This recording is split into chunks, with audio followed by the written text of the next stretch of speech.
Good eve, boys and girls. Múinteoir John here. I'm so happy to be finally back talking to you all, and I hope that you are all keeping very safe.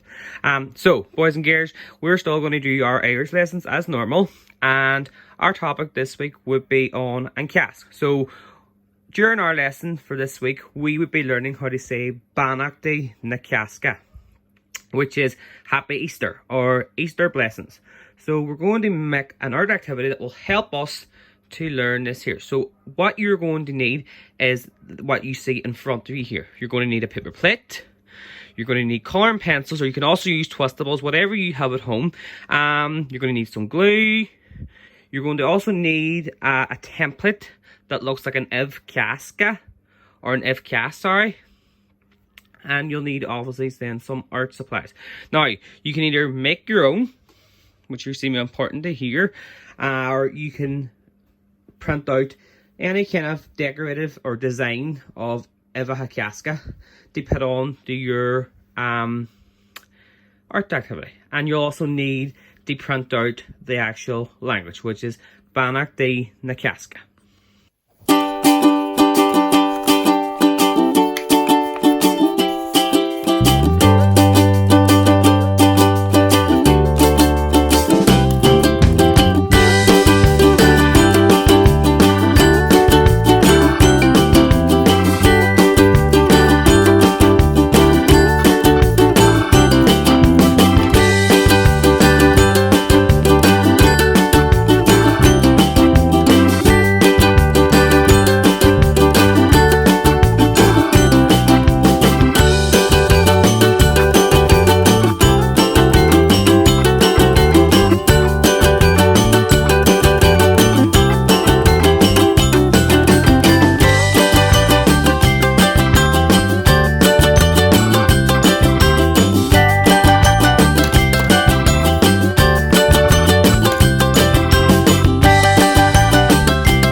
Hello boys and girls, so that's the finished product there. So we have at the top there, we have the Beannacht na Chàisc art, and I just want to wish all the boys and girls from my own schools and also Múinteoir schools a very happy Chàisc. So Beannacht na Chàisc, Orv. And boys and girls, I hope you enjoy this activity, and if you would like, we would love to see your own pieces of work, and if your parents are happy and yourself is happy, we would love to be able to share them on the page. So Beannacht na Chàisc, Orv, boys and girls, and also your parents, and we will see you very soon. I'm more of Slango Foy from Múinteoir John.